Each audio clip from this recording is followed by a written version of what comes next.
I call the Committee on Advancement and External Affairs to order. We will take up the following items for approval. Action 1A is the approval of minutes on the January 27, 2025 meeting. I move the approval of action item 1A. Do I have a second? Second. Second, anyone? Second. Second, thank you. Any discussion? Okay, all in favor? Ayes? Okay. All opposed? Any abstention? Okay, looks like the motion carried. We will now address the action items of the policy calendar. Policy item B1 is a resolution requesting approval to name the Jennifer B. Greenfield Professor of Cultural Anthropology at Brooklyn College. I now call on Senior Vice Chancellor Sasha Owen to provide further background on this item. Thank you so much, Vice Chair. Brooklyn College strongly endorses the naming of Jennifer B. Greenfield Professor of Cultural Anthropology at Brooklyn College to honor the late daughter of Dr. Sidney Greenfield, a renowned anthropologist who is a graduate of Brooklyn College. Unfortunately, Ms. Greenfield's life was cut short before she was able to complete her doctoral studies in cultural anthropology. The development of this $1 million gift to support the Department of Anthropology provides an inspirational legacy to generations of students and faculty in the sciences. Thank you. Thank you. I move the approval of policy item B1. Do I have a second? Second. Any discussion? Okay, all in favor? We have our ayes. All opposed? Okay, any abstentions? Okay, motion carries. Policy item B2 is a resolution requesting approval to name the Dolly Martinez Equity and Empowerment Endowed Scholarship at Ingenia Maria de Hostos Community College. I now call on Senior Vice Chancellor Sasha Owen to provide further background on this item. Thank you. Eugenio Maria de Hostos Community College strongly recommends the naming of the Dolly Martinez Equity and Empowerment Endowed Scholarship in recognition of Dolly Martinez's admirable history of service as a committed and esteemed CUNY employee and her legacy as a cherished member of the CUNY community. From 1990 to 2009, Ms. Martinez was head of the University Office of Executive Search and Evaluation, where she worked in conjunction with national executive firms to find the president's deans and vice chancellors. From 2009 to 2019, Ms. Martinez served as deputy to then president and now chancellor Felix Matos Rodriguez, and assistant vice president for college affairs at Eugenio Maria de Hostos Community College, where she worked closely with the college's executive team to provide senior level support, ensure adherence to college policies and procedures, help manage high-level projects, and supervise operations of certain offices. Following the appointment of Chancellor Matos Rodriguez, Ms. Martinez was appointed to her current position as the Chancellor's Chief of Staff and Associate Vice Chancellor for the Executive Office. Ms. Martinez has also worked in fundraising for the CUNY Campaign for Voluntary Giving and mentored and coached university students and staff. Ms. Martinez has served in numerous community leadership roles and devoted many of her summers to community service initiatives in Honduras and the Dominican Republic. Since June 30th, 2010, Ms. Martinez has given more than $36,000 to Eugenio Maria de Hostos Community College. Ms. Martinez has pledged an additional $50,000 to Hostos Community College Foundation to establish an endowed fund to support scholarships for Eugenio Maria de Hostos Community College students. Thank you. I move the approval of policy item B2. Do I have a second? Second. Okay. Any discussion? Can I Yes? just make a notion of an example of many of our faculty and staff who are actually donors in our campuses, right? So I also want to take, first acknowledge Dolly's great generosity and to the university. Someone's always been giving back, but she's testament. We often in this space celebrate large gifts and large donors, and we all love them and want that, but we do have a great tradition in many of our campuses of a lot of faculty and staff that also contribute to the campus, and I think it's also good to celebrate them and acknowledge them. So thank you. Yes, very much so, and deeply appreciate all of Chief of Staff Dolly Martinez and all of the other titles and work and her commitment to CUNY. So this is really, among all of the scholarships and the endowments, just something very nice and very special too, that we can now have and congratulate and honor Ostos for being able to have that as one of the scholarships to continue at CUNY. Okay, I move the approval of policy item B2. Do I have a second? Second. Okay, any discussion further? All in favor? All opposed? Any opposed? Any abstentions? Okay, motion carried. Policy item B3 is a resolution requesting approval to the name of Idrina and David Ames Endowment Fund at LaGuardia Community College.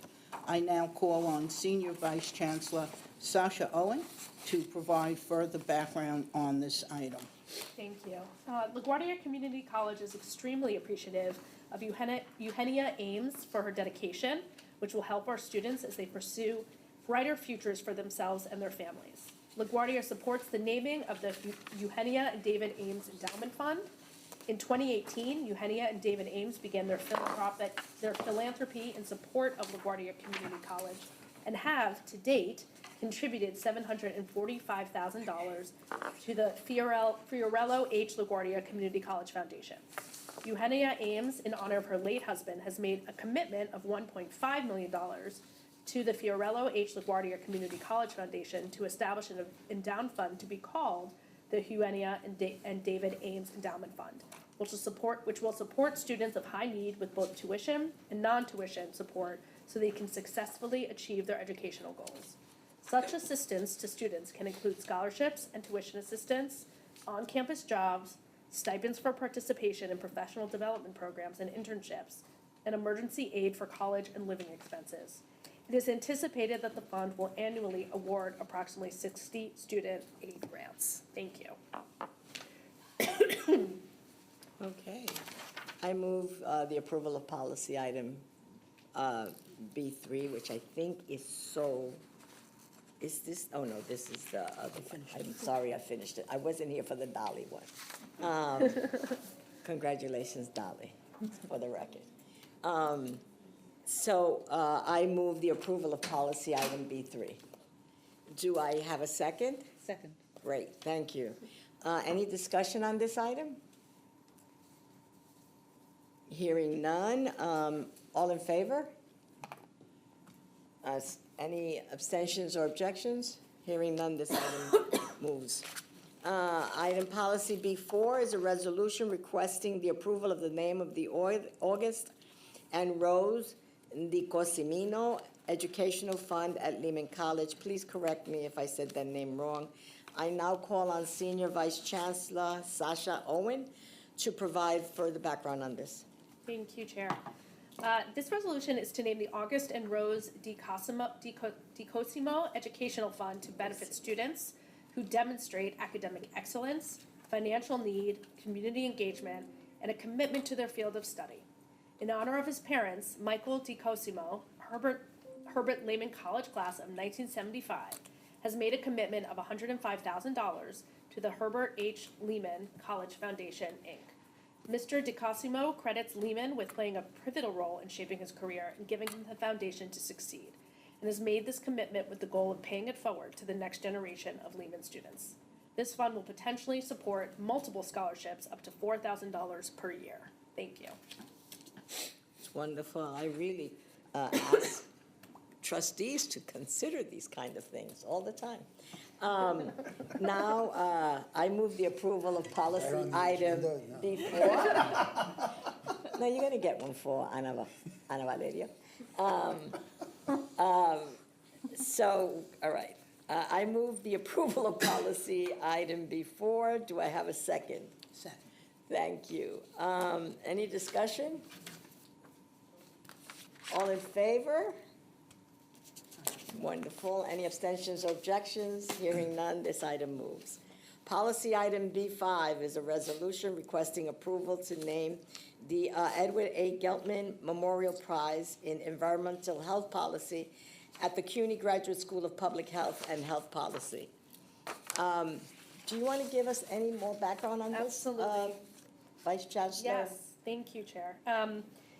Edward A. Geltman was a respected attorney who worked for Squire Patton Boggs for 47 years and was a senior partner when he passed away from COVID-19 on March 28, 2020, at the age of 74. In honor of her late husband, Associate Professor Elizabeth Glass Geltman, LLM JD, wishes to honor the memory of her late husband by spotlighting and inspiring the next cohort of frontrunners in environmental health policy. Supporting the school's responsibility to precede extraordinary research and education in fields of imperative public health knowledge. With the assistance and support of Professor Geltman, the CUNY Graduate School of Public Health and Health Policy Foundation, Inc. has received $25,000 in individual donations to be used to establish an endowed fund in support of this prize. The Environmental Justice to Enrich and Engage NYC Center, a newly established hub for environmental health research and advocacy, will administer the prize and award $1,000 each spring to students who complete exceptional capstone projects or master's theses in environmental health policy. Thank you. Nice. I move the approval of policy item B5. Do I have a second? Second. Thank you so much. Any discussion? Hearing none. All in favor? All right, no objections, abstentions? This item moves. They'll be presented at the next board meeting, right? Yeah. Yep. With no more items on the policy agenda, we're going to ask Vice Chancellor for Government Affairs, Jeff Rodas, to discuss the one-house budgets and any budget update, right? Sure. Thank you very much. Good afternoon, everybody. So when I last provided an update to the committee on January 27th, I provided some highlights from the governor's executive budget and discussed our advocacy efforts in Albany and City Hall. I want to thank the governor again for her extremely generous executive budget. I'm happy to report that both the Senate and Assembly one-house bills were also very generous. Thank you to both, the Senate and the Assembly. Before I speak about some details in the bills, I wanted to quickly discuss two documents we shared with the legislature while advocating. And you have them in front of you. Thank you very much. They're being handed out right now. One is a sheet on contributions and accomplishments of CUNY, and I think a lot of you know these already, but there's some pretty spectacular feats from the university that make us so special, and things the legislators love to hear. I'm not going to read them all, obviously you have them in front of you, but a few I'll just highlight is 82% of CUNY students are graduates of the public school system, New York City public school system, and 70% of students graduate with zero debt. In terms of our workforce and how important we are, 82% of our graduates work full-time in New York State after graduation, including many state lawmakers and elected officials. About half of the nurses and more than a third of new teachers entering the workforce in New York City every year are CUNY graduates. So these are some of the contributions, and there's also accomplishments as well on the back. The other sheet I shared with you is our gold sheet, right, which we didn't have last time we met. But this is a sheet that we use when we meet with elected officials and discuss CUNY priorities. On the top of it is a little summary of what was in the executive budget. And then we go into what our priorities are, starting with mandatory needs, going down to programmatic support and different initiatives. And on the back, we have some capital budget items. So I just wanted to share that with you before I get into some of the details. And I believe Sharif will be up next with the Finance Committee, and he's going to go into do a little bit more of more depth of this conversation. So just to go over a few things in terms of operating support for our senior colleges. You might remember the executive gave us 96 million for general operating support, which we will use for our PSC contracts that were recently ratified. The Assembly put in 130 million, and if you see on our gold sheet, that was one of our mandatory needs, was 34 million for collective bargaining, that the governor did not fully cover in her very generous executive budget. And the Senate gave us 150 million, which was the 34 plus 20 million extra for other programming and support initiatives that are on this gold sheet. Fringe benefits is another thing I wanted to just highlight. The Assembly and the Executive, you know, the 22 million is what stayed in there in the Assembly one house, and the Senate actually added the extra money we asked for, the 40.3, that's still needed, and that number was 62.3 million. In terms of community colleges, the Executive added the 5.3 million, Assembly added 25.3, and the Senate 11.7 million. Also, something that is a priority of ours is CUNY Beyond, and the Assembly added $7 million, and that's really our career success model, which integrates career readiness into academic and student life to improve employment outcomes system-wide.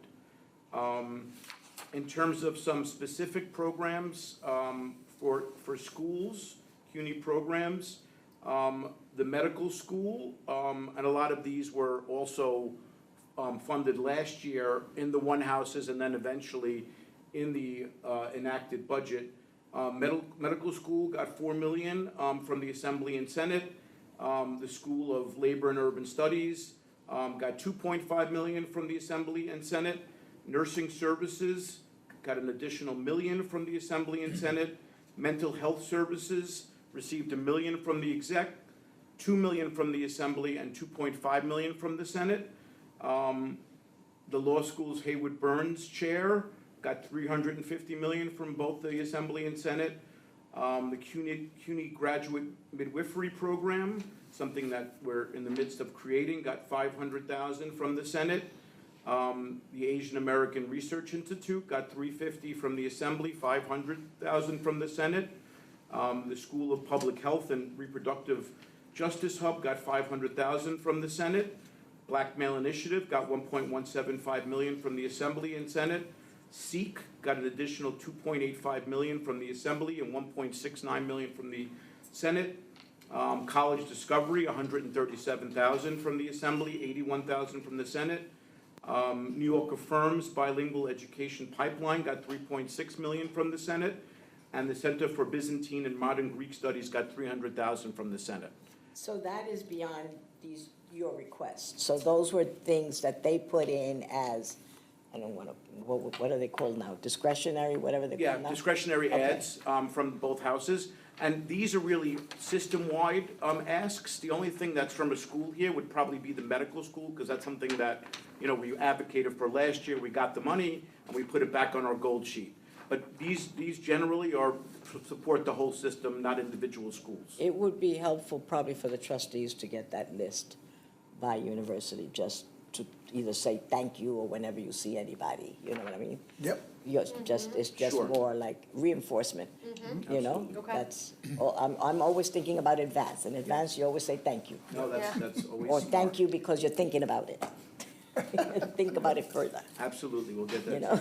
On the capital side, so the executive gave us 284.2 million additional in capital. The Assembly gave us 534.2 million, and the Senate 434.2 million. And they lined out, the Senate, some specific projects, some that's on our gold sheet. Baruch, $250 million, Brooklyn College, $100 million, Lehman, $15 million, Queens College, $11 million, School of Labor Studies, $2 million, which was both from the Assembly and Senate, Bronx Community, $100,000 from the Senate, and Hostos, $150 million from the Senate. So those were lined out in the Senate one House bill, and the School of Labor also got something in the Assembly bill. So, as you know from the past, these one-house bills were adopted, voted on by both houses. Last week, they were meeting internally, meaning the Senate and Assembly were having meetings on what their asks were before they start meeting with the executive. And those meetings are actually happening right now. The legislature's meeting with the governor. The budget's due April 1st, which is a week from tomorrow. Folks feel it possibly could be late. We'll see what happens, how the talks go this week. And everyone should understand, things that we're hearing. Obviously, with the continuing resolution that was passed in Washington, folks are a little afraid of what could happen in terms of what those cuts will actually result in. And, everyone's talking about maybe coming back after session's over sometime in the fall to make additional cuts. But obviously, we'll have to see how all that plays out. A little premature for that. One other thing I wanted to mention was the governor's New York Opportunity Promise Scholarships, which we discussed. The Senate One House expands that to all colleges that offer associate degrees. And those mean our comprehensive colleges, which are Medgar Evers, New York City Tech, and CSI, College of Staten Island. And that was actually on our gold sheet. The Assembly went a step further, their one house, and they basically wanted to give this scholarship to all students enrolled in community colleges at all ages, not just the age group that the governor highlighted, 25 to 55. So, that's basically my little summary on the state. I'll also give you a brief summary of the city, what's going on now. I know some of you attended the State of the City, the Speaker State of the City, a few weeks back, March 4th. And, we work closely with the Speaker's office in trying to advocate for CUNY and get some things into that address, which we did. Again, the State of the City, like in the city, that's the beginning of kind of their budget process, right? With the mayor and the council negotiating a budget. But the speaker put in application fee waivers as part of the speech. She also included baseline funding for CUNY Reconnect and an expansion of the program. They also put a couple of things in that they really didn't discuss with us, and they're talking to us about it now, actually, on a phone call as I left my office before I came down here. There's something called CUNY Flex, which is some kind of ASAP expansion. And, we're talking to our, Office of Academic Affairs to see if that's even feasible, the way they want to do it. And, we're in the midst of that discussion with them. And there's also something called Fresh Start. And that's to help low-income adult learners. So these are new programs. I believe they come from the Center for an Urban Future, who often does reports on higher education. But we're starting to talk to them about those details and those proposals. And they also wanted to expand CUNY ACE. That was one of the proposals in the speaker's, in the Speaker's State of the City. So 2 weeks ago, we had a very successful city preliminary budget hearing, where our provost, our executive vice chancellor, and CFO testified, along with our senior vice chancellor, and answered questions from the council. It was a very good meeting.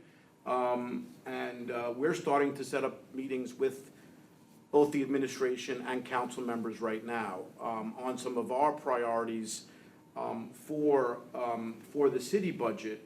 And we create something we call a green sheet, which is basically the same thing, but it's green, and it has city priorities on it. And we're still kind of developing that sheet and haven't finalized it yet. I will share that when we do. But we usually don't come out with that sheet till after the mayor releases his executive budget, which is April 26th, just to make sure something's not in there that we'd be asking for. Then we don't want to put it on that sheet. But we're starting to talk to members and the administration about some of our priorities and getting them the details on that. the council's budget response is also, it's due next week too, on April 1st. And basically, that's not the one-house bills, because there's nothing that's voted on, but it's just a document that the council kind of provides that's required in the city charter. And that document basically starts the beginning of, the council says what they want in the budget, you know, and the responses to the mayor's preliminary budget.